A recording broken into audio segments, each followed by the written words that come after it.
आज की ये फिल्म एक सत्य घटना पर आधारित है। एक इंडिपेंडेंट जर्नलिस्ट जो अपना खुद का चैनल चलाती है, जिसे ज्यादा लोग देखते भी नहीं हैं, उसे पता चलता है कि शेल्टर होम में लड़कियों के साथ दुष्कर्म होता है। अब वो इस केस को कवर करने में लग जाती है, लेकिन आखिर में क्या होगा? क्या वो सभी गुनहगारों को सजा दिला पाएगी या इसमें उसकी खुद की जान चली जाएगी? यही देखेंगे आज की कहानी में, जो है 2024 में रिलीज हुई एक क्राइम थ्रिलर फिल्म भक्षक, जो कि Muzaffarpur shelter home rape case पर आधारित है। वीडियो स्टार्ट करने से पहले आप सभी से एक रिक्वेस्ट है कि वीडियो को लाइक करें और चैनल को सब्सक्राइब जरूर करें। कहानी शुरू होती है, हम सोनू नाम के एक आदमी को देखते हैं जो आधी रात में एक होटल के सामने रुकता है और अंदर जाता है, जहां एक आदमी एक लड़की के साथ जबरदस्ती कर रहा था। वो आदमी हंसते हुए कहता है कि ये लड़की मुझे कुछ करने ही नहीं दे रही, इसलिए मैंने लाल मिर्च पाउडर इसके प्राइवेट पार्ट में डाल दिया। सोनू किसी को फोन लगाता है और उन्हें लड़की के बारे में बताता है, लेकिन रात के 3 बज गए थे, इसलिए कोई सोनू की मदद करने को तैयार ही नहीं था। इसलिए वो लोग उस लड़की को लेकर शमशान चले जाते हैं, क्योंकि उन लोगों ने लड़की को मार दिया था। शमशान में काम करने वाला वो आदमी काफी सवाल पूछने लगता है, इसलिए सोनू उसे समझा देता है कि ये लड़की बंसी साहू का सामान है, इसके बारे में किसी को पता नहीं चलना चाहिए। इसके बाद हम मिलते हैं एक छोटे से जर्नलिस्ट से,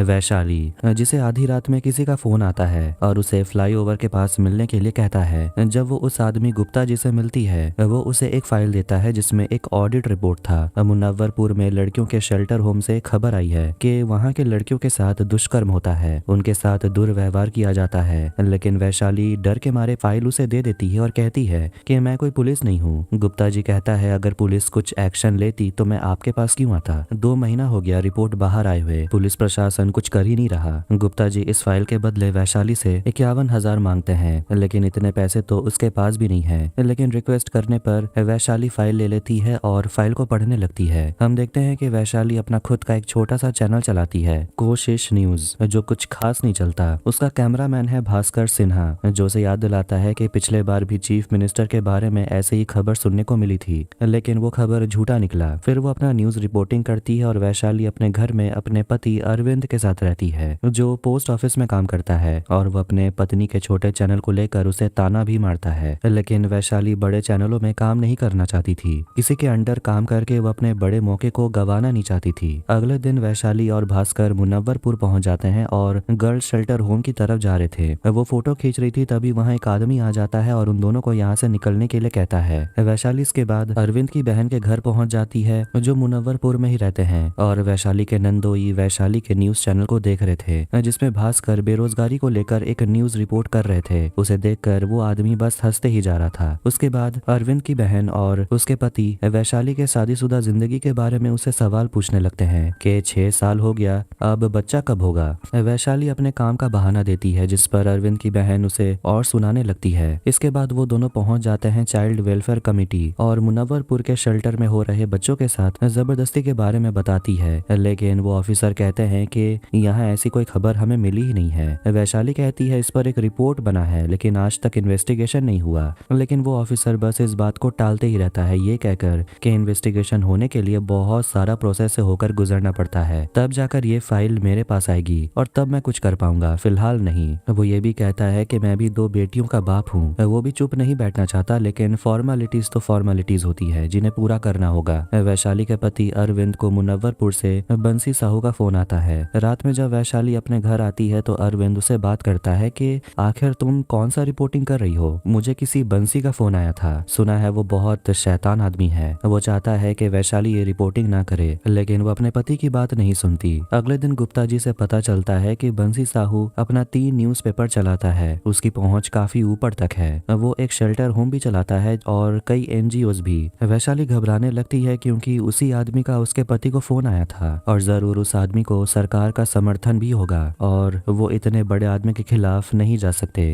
रात में वैशाली उस रिपोर्ट को पढ़ती है, जिसे पढ़कर उसका भी दिल दहल गया था। वो अपने घर के बाहर एक गाड़ी को देखती है जो एक पार्टी का था। अगले दिन दोनों जाते हैं पटना के खुशी शेल्टर होम में और उस शेल्टर होम के मालिक से दोनों बात कर रहे होते हैं और वो बताते हैं कि जो फंड्स आते हैं सरकार की तरफ से, उसी से सारा खर्चा चलता है और 18 साल से कम उम्र की लड़कियों को यहाँ रखा जाता है। दोनों ऑफिस में सोच रहे होते हैं कि आखिर वो लोग मदद किसकी लेंगे, क्योंकि किसी भी सरकारी ऑफिस में जाएंगे तो उनके पास तो ये रिपोर्ट फाइल 2 महीनों से पड़ा ही होगा। उन्हें एक्शन लेना होता तो वो ले चुके होते। अब उनके पास सीधा बंसी साहू के पास जाने के अलावा कोई और ऑप्शन नहीं था। इसके बाद वैशाली न्यूज रिपोर्टिंग में मुनव्वर के शेल्टर होम के बारे में बात करती है और बताती है कि उसी शेल्टर होम से लड़कियों के ऊपर होने वाले दुष्कर्म की खबर भी आई है। इस पर ऑडिट रिपोर्ट भी बना है, लेकिन आज तक कोई इन्वेस्टिगेशन नहीं हुआ। दोनों जब बंसल साहू से मिलने के लिए जाते हैं, जो काफी पहुंचा हुआ आदमी है, वो वैशाली से कहता है कि आप तो मेरे पीछे ही पड़ गई हैं। उसे पता है कि दोनों चाइल्ड वेलफेयर कमेटी गए थे और उसी के बाद बंसी ने वैशाली के पति अरविंद को फोन भी किया था और उसे ये भी पता है कि अरविंद पोस्ट ऑफिस में काम करता है। वो वैशाली के चैनल का मजाक भी उड़ाता है कि आपका चैनल तो कोई देखता भी नहीं है, आप क्यों हमारे पीछे पड़ी हैं? पत्रकार तो हम भी हैं, अगर आपके बारे में कुछ भी छाप दें अपने न्यूज़पेपर में तो आप मुंह दिखाने लायक नहीं रहेंगी। इतना ही नहीं, वो इनडायरेक्टली वैशाली के परिवार को मारने की धमकी भी देता है और कहता है मेरा नाम बंसी है, इसका मतलब ये नहीं कि कोई भी बजा के चला जाए। उसी रात वैशाली भास्कर को उसके घर पहुंचाकर जब अपने घर जा रही थी तो एक गाड़ी उसे फॉलो करने लगती है, लेकिन वो किसी तरह अपने घर पहुंच जाती है और देर रात आने को लेकर अरविंद वैशाली को बहुत डांटता है। कहता है कि मैं इतना कमा लेता हूँ और तुम्हें ऐसा फालतू की काम करने की जरूरत नहीं है। वैशाली भड़क जाती है, कहती है मेरा काम फालतू नहीं है। तो वो उसे बताती है कि बंसी साहू शेल्टर होम की लड़कियों के साथ दुष्कर्म कर रहा है, लेकिन अरविंद को इस सबसे फर्क नहीं पड़ता क्योंकि ये प्रॉब्लम उसके घर का तो नहीं है। वैशाली उसे साफ साफ कह देती है कि मैं चुप नहीं बैठूंगी, तुम इंतजार करते रहो कि ये प्रॉब्लम तुम्हारे घर तक कब पहुंचेगा, मैं नहीं रुकूंगी।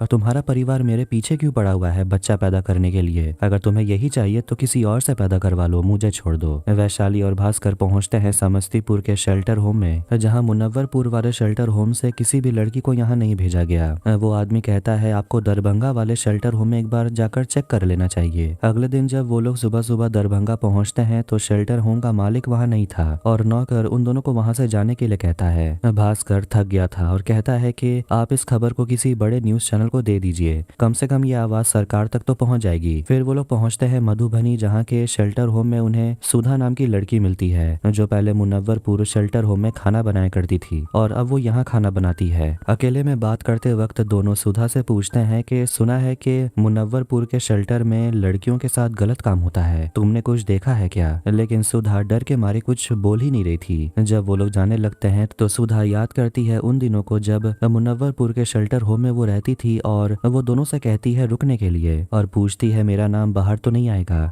इसके बाद वो बताने लगती है कि दिसंबर 2016 में वो मुनव्वरपुर के शेल्टर होम में गई थी। वहाँ उसे नौकरी मिल गई थी खाना बनाने का। वहाँ के मालिक बंसी साहू थे। वहाँ वो सबसे पहले सोनू से मिलती है। सोनू उस शेल्टर होम का सारा काम देखता था। सोनू सुधा को एक औरत से मिलाता है जो वहाँ की वार्डन थी। वो सुधा को ऊपर से नीचे तक अच्छे से देखती है और उसे उसका नाम पूछती है। उसके बाद वो उसके कमरे तक ले जाती है जो कि एक छोटा सा कमरा था और उस छोटे से कमरे में बहुत सारी लड़कियां रहती थी। उस कमरे में एक भी खिड़की नहीं थी। वो औरत सभी लड़कियों से कहती है आज ये नई लड़की सुधा तुम लोगों के लिए खाना बनाएगी। एक दिन सुधा से मिलने के लिए एक लड़की आती है और कहती है यहाँ से जितना जल्दी हो सके भाग जा, यहाँ के लोग अच्छे नहीं हैं। तभी वहाँ पर वार्डन आ जाती है और लड़की वहाँ से चली जाती है। रात में जब सुधा की नींद खुलती है वो बाहर से आवाजें सुन रही थी। वो देखती है कि सोनू और कुछ लोग एक लड़की जो बेहोश थी उसे ले जाते हैं और एक लड़की को बोरे के अंदर भर कर ले जा रहे थे। ये सब कुछ देखकर सुधा बहुत डर गई थी और लड़कियों के कमरे में जाती है तो देखती है कि वार्डन लड़कियों के साथ गलत काम कर रही थी। दूसरे कमरे में वही चाइल्ड वेलफेयर वाला आदमी था जिससे वैशाली मिलने के लिए गई थी। उसके बिस्तर पर भी एक लड़की थी। ये सब कुछ देखकर सुधा बहुत डर गई थी। फिर एक लड़की आकर उसे समझाती है मैंने तुम्हें कहा था यहाँ से चली जाओ। वो लड़की अपने पैरों में सिगरेट के जले हुए निशान दिखाती है। कहती है आज 2 लड़कियों को लेकर गए हैं, कल मुझे लेकर गए थे और ये सब हुआ मेरे साथ, तुम्हारे साथ भी यही होगा। अगले दिन बंसी साहू शेल्टर पहुंच जाते हैं और उनकी नजर जाती है सुधा पर जो अभी अभी नहा के निकलती है। सुधा अंदर में सभी लड़कियों को खाना खिला रही थी तो वही बंसी और 3-4 लोग मिलकर लड़कियों के साथ होने वाले गलत काम को लेकर हंसी मजाक करते रहते हैं। उसके बाद सुधा एक दूसरे कमरे में जाती है तो वहाँ पार्टी चल रही थी। कुछ लड़कियों को उनके इच्छा के विरुद्ध उनके साथ दुर्व्यवहार किया जा रहा था। सुधा के साथ भी वही होता है। उसे अच्छा नहीं लग रहा था। वो तुरंत अपने कमरे में आ जाती है और झोले में अपना कपड़ा भरती है और वहाँ से भाग निकलती है और इस तरह से वो उस नरक से भाग पाई। सुधा की कहानी सुनने के बाद भास्कर कहता है कि सुधा को सामने आकर कहना चाहिए था, आवाज उठानी चाहिए थी। वैशाली कहती है गलती सुधा की नहीं है, हमारे समाज ने ऐसी लड़कियों को अपंग बना दिया है। लेकिन वैशाली चुप नहीं बैठने वाली। वो बच्चियों को इंसाफ दिला के रहेगी।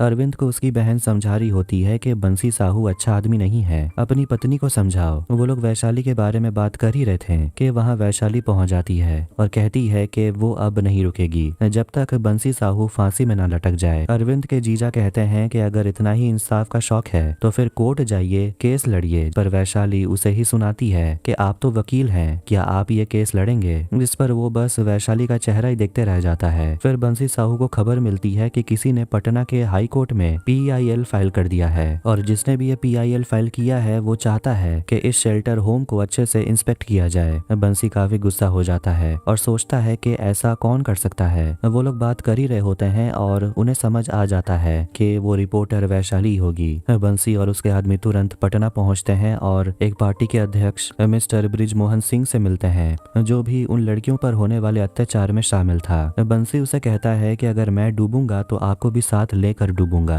बृजमोहन कहता है कि मैं सब कुछ मैनेज कर दूंगा, वैसे भी वैशाली को जानता ही कौन है। चाइल्ड वेलफेयर वाला आदमी वो कुछ कहने लगता है कि वैशाली को छोटा समझकर उसे कम ना समझे, तो बृजमोहन उससे झगड़ा करने लगता है। बंसी वैशाली को मार देना चाहता है, लेकिन बृजमोहन उसे समझाता है कि वो मीडिया से है, अगर उसे खरोच भी आई तो पूरी मीडिया फ्रेटर्निटी तुम्हारे खिलाफ हो जाएगी। बंसी कहता है वैशाली रिपोर्टर है इसीलिए तो वो खुद को रोका हुआ है, वरना वैशाली की लाश रेलवे पटरी पर होती। वैशाली भास्कर के साथ मिलकर सोचती है कि उन्हें वायरल होना पड़ेगा, इसके अलावा कोई और चारा नहीं है, जितना हो सके लोगों तक पहुंचना होगा। वैशाली ये भी डिसाइड करती है कि वो हर दिन आधा घंटा के लिए लाइव रिपोर्टिंग करेगी, जिसमें वो मुनव्वरपुर के शेल्टर होम में होने वाले अत्याचारों पर रिपोर्टिंग करेगी। शेल्टर होम में लड़कियों को एक टैबलेट दिया जाता है, दूसरी तरफ दो लड़कियों को बंसी के पास लाया जाता है और वो लड़कियों पर हुक्म जताता है, कहता है मैं जो भी कहूंगा वही करना होगा। सोनू को पता नहीं चल रहा था कि आखिर वो कौन सा वकील है जिसने PIL फाइल किया। बंसी गुस्सा हो जाता है, लेकिन सोनू को वैशाली के नंदोई पर शक था, जो भी वकील है। अब बंसी अपना गुस्सा उन दोनों लड़कियों पर निकालता है। PIL फाइल करने के वजह से अरविंद के जीजा को बहुत पीटा जाता है। वैशाली तुरंत हॉस्पिटल पहुंचती है तो अरविंद की दीदी बताती है कि उसके पति का सिर फाड़ दिया गया, बहुत खून बह रहा है। वैशाली तुरंत पुलिस स्टेशन जाती है बंसी साहू के खिलाफ कंप्लेंट लिखवाने, लेकिन पुलिस बस यहाँ वहाँ की बातें करते हैं और जब वो कंप्लेंट लिखने के लिए मान भी लेते हैं, ये कहते हैं कि हम किसी का नाम नहीं लिखेंगे, मतलब कि सब बिके हुए हैं। वैशाली को बाद में पता चलता है कि अरविंद के जीजा उन्होंने तो कोई PIL फाइल किया ही नहीं था। अब जब उन्होंने फाइल नहीं किया तो उसे पीटा क्यों गया और किसने फाइल किया होगा? वो वैशाली को समझाते हैं कि हम चुप रहते हैं इसका मतलब ये नहीं कि हम बेवकूफ हैं, फैमिली वाले लोग हैं, नहीं चाहते हैं कोई लफड़े में पड़े। आज सिर फोड़ा है, कल पता नहीं गला दबा देंगे, पुलिस तो कुछ करेगी नहीं। अरविंद अपनी पत्नी के ईमानदारी और उसके डेडिकेशन को समझ गया था, इसीलिए अब वो वैशाली को सपोर्ट करने लगता है और वैशाली अपने पति को गले लगा लेती है। अरविंद मोबाइल से रिकॉर्ड करता है और वैशाली रिपोर्टिंग करती है और कहती है कि मुनव्वरपुर के शेल्टर होम में जो कुछ भी हो रहा है उस पर कोई आवाज नहीं उठा रहा, वो पहली है जो आवाज उठा रही है और पटना हाई कोर्ट के लॉयर ने PIL फाइल की है, जिस वजह से बंसी साहू के लोगों ने उस वकील पर हमला भी किया। पुलिस कंप्लेंट लिखने से मना करती है। इस वीडियो को YouTube पर अपलोड किया जाता है, लेकिन सिर्फ 400 व्यूज आए थे। भास्कर भी यही सोच रहा था कि आखिर PIL फाइल किसने किया होगा, लेकिन ये तो वैशाली को भी नहीं पता, पर उसे अपने नंदोई को लेकर काफी बुरा लगता है। भास्कर कहता है एक तरह से अच्छा ही हुआ, वो हमेशा आपके चीजों पर टांग लड़ाता था, इसलिए उसकी टांग ही टूट गई। वैशाली भी मुस्कुराती है। भास्कर उसे अखबार में दिखाता है कि पंजाब के एक IPS officer SSP Jasmeet Kaur वो मुनव्वरपुर के इतिहास में पहली लेडी SP बनी है। अगले दिन वैशाली चली जाती है जसमीत से मिलने, जो वैशाली को जानती है क्योंकि उसने वैशाली के वीडियो को देखा है। जसमीत पूछती है कि उस दिन ड्यूटी पर कौन था जिसने तुम्हारा कंप्लेंट नहीं लिखा? वैशाली कहती है उसका नाम प्रभात कुमार था। जसमीत तुरंत कॉल करके प्रभात का कल का ड्यूटी कैंसिल करके उसे मिलने के लिए बुलाती है। फिर वो उसे शेल्टर होम के बारे में पूछती है तो वो लोग बताने लगते हैं कि मुनव्वरपुर के शेल्टर होम में लड़कियों के साथ दुष्कर्म हो रहा है। जसमीत कहती है हो सकता है ये रिपोर्ट भी गलत हो, शायद इसलिए कोई मीडिया हाउस इसे रिपोर्ट नहीं कर रही। वैशाली कहती है वो बस इतना चाहती है कि जब रिपोर्ट बना है तो इसका इन्वेस्टिगेशन हो और कोई है जिन्होंने PIL फाइल भी किया है। जसमीत कहती है कि वो अपने सुपीरियर से इस बारे में बात करेगी। शेल्टर होम में पुलिस पहुंच जाती है और सोनू को अरेस्ट करने के लिए वो लोग आगे बढ़ते हैं, लेकिन बंसी वहां पहुंच जाता है और किसी को अंदर जाने नहीं देता। भास्कर के सामने गुप्ता जी बताते हैं कि उन्होंने ही PIL फाइल किया था, क्योंकि और तो किसी में दम है ही नहीं। जसमीत जाकर कमिश्नर को ये रिपोर्ट दिखाती है और बताती है कि शेल्टर होम में जो कुछ भी हो रहा है 2 महीने से इसका इन्वेस्टिगेशन नहीं हुआ, लेकिन कमिश्नर जसमीत को थोड़ा संभल कर चलने के लिए कहते करते हैं, नहीं तो उसके कंधे पर लगा हुआ सितारा वो खो देगी। जसमीत वैशाली से मिलती है और उसे बताती है कि सोनू को पकड़ने के लिए पुलिस गई थी, लेकिन बंसी ने उन्हें अंदर जाने दिया ही नहीं। और वो वैशाली को ये भी समझाती है कि अगर ये रिपोर्ट गवर्नमेंट के पास 2 साल से है और कुछ भी नहीं हुआ तो तुम समझ ही सकती हो कि बंसी साहू की पहुंच कहाँ तक है। लेकिन उसे यकीन है कि वैशाली कोई ना कोई रास्ता जरूर निकाल लेगी। वैशाली भास्कर से बात कर रही थी और कहती है कि आपको थोड़ा एक्टिंग करना पड़ेगा। अब वो जन अधिकार पार्टी के ऑफिस में वो पहुंच जाता है और वो कहता है कि उसे ब्रिज मोहन से बात करना है। वो ब्रिज मोहन को बता देता है कि वैशाली के साथ वो एक चैनल चलाता है, लेकिन वो वैशाली के बारे में कहने लगता है कि उसके पास आपके खिलाफ सारा सबूत है कि आप शेल्टर होम में क्या करते हैं। लेकिन भास्कर नाटक करते हुए कहता है कि आप तो मुझे अच्छे इंसान लगते हैं, लेकिन वो चाइल्ड वेलफेयर वाला मिथिलेश आपके खिलाफ कहता है। वो बोलता है कि आप भी मजे लेने के लिए वहाँ चले जाते हैं। ब्रिज मोहन उसे पूछता है कि तुम शुभ चिंतक बनकर यहाँ क्यों आए हो। भास्कर कहता है मेरी माँ बीमार है, मुझे कुछ मदद मिल जाती तो अच्छा होता। ब्रिज मोहन पैसे निकालकर उसे देता है और कहता है कुछ और इन्फॉर्मेशन हाथ लगे तो मुझे बोलना। अगले दिन से वैशाली अपने इस स्पेशल प्रोग्राम का नाम रख देती है भक्षक, और वो उन सारी चीजों के बारे में बात करती है जो उसके साथ हो रहा है। वो बताती है कि यहाँ की एसएसपी जसमीत उसकी मदद नहीं कर पा रही और पुलिस सोनू को पकड़ने के लिए गए थे, लेकिन वो अरेस्ट नहीं हुआ और बंसी साहू ने पुलिस को वहां से भगा दिया। आखिर ऐसा क्या हो रहा है शेल्टर होम में कि बंसी साहू पुलिस को अंदर जाने नहीं दे रहे। गुप्ता जी पहुंच जाते हैं अपने बाकी का पैसा लेने, लेकिन वैशाली कहती है 2 दिन के बाद वो दे देगी। गुप्ता जी फ्री में एक और न्यूज देते हैं कि सीतामढ़ी स्पेशल वेलफेयर डिपार्टमेंट के ऑफिसर सत्यजीत दुबे की हत्या हो गई है 4 दिन पहले, और ये कोई स्कॉलरशिप स्कैम करने वाले लोगों ने किया है। बंसी साहू अपने अकाउंटेंट से मिलते हैं और उसे कहते हैं कि रिपोर्ट में थोड़ा छोटा नंबर दिखाइए ताकि लोगों को शक न हो। अकाउंटेंट कुछ कहने लगता है तो बंसी कहता है पहले पान थूक कराइए। उसके बाद उसे ब्रिज मोहन का फोन आता है और बता देता है कि मिथिलेश उन लोगों को धोखा दे रहा है और मिथिलेश ने सब कुछ वैशाली को बता दिया है और यही वो पब्लिक को बता देगी अपने न्यूज में, इसलिए वो लोग मिथिलेश को मारने लगते हैं। वैशाली अपने न्यूज रिपोर्टिंग में सीतामढ़ी में जो ऑफिसर की डेथ हुई है उसके बारे में बात करती है जो बंसी और बाकी सुन रहे थे। वैशाली ये भी कहती है कि इस हत्या के पीछे स्कॉलरशिप स्कैम जो करते हैं उनका हाथ है, लेकिन 4 दिन में एक भी गिरफ्तारी नहीं हुई और वैसे भी गिरफ्तारी होगी कैसे,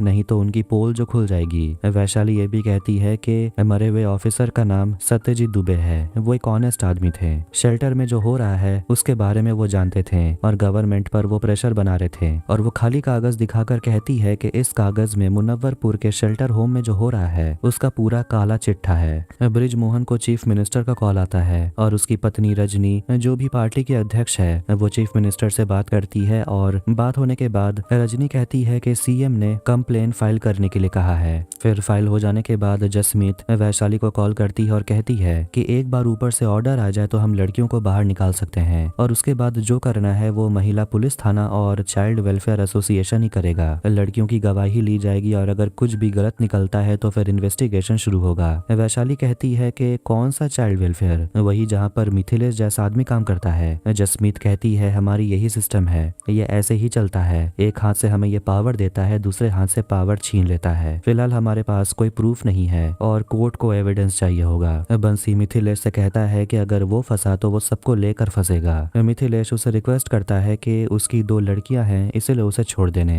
बंसी सभी से कहता है जिसको भी निकलना है निकल जाओ। मिथिलेश मौका देखते ही निकल जाता है। वैशाली सुधा की मदद मांगती है लेकिन सुधा मना करती है, कहती है कि वो लोग अच्छे नहीं हैं, उनके साथ ना दुश्मनी अच्छी है ना दोस्ती। वैशाली पूछती है उन लड़कियों का क्या। सुधा कहती है कि उसे कोई मतलब नहीं है। वैशाली उसे समझाती है कि तुम्हें क्या लगता है मेरे पास कोई मौका नहीं था, मैं आराम की जिंदगी जी सकती थी, मुझे क्यों पड़ी है ये जानने में कि दूसरों के घर में क्या हो रहा है, वो लोग जिए या मरे मुझे क्या। वो सुधा से कहती है कि अगर मैं तुम्हारे जैसा सोचने लगी तो मैं कभी सो नहीं पाऊंगी। वो सुधा को समझाती है कि उन लड़कियों का अपना कोई नहीं है, कभी कभी एक ऐसा समय आता है जब बिना कुछ सोचे काम कर देना चाहिए, खासकर तब जब आप किसी का जीवन बचा सकें। इसके बाद सुधा सच बताने के लिए तैयार हो जाती है। कैमरे के सामने आकर वो कह देती है मुनव्वरपुर के शेल्टर में लड़कियों के साथ क्या क्या होता है। बंसी साहू और कुछ आदमी वहाँ की वार्डन मिलकर लड़कियों के साथ दुष्कर्म करते हैं और कुछ लड़कियां गर्भवती अगर हो जाती हैं तो उन्हें मार दिया जाता है। अगले दिन जसमीत पुलिस फोर्स को लेकर मुनव्वरपुर शेल्टर होम पहुंच जाती है और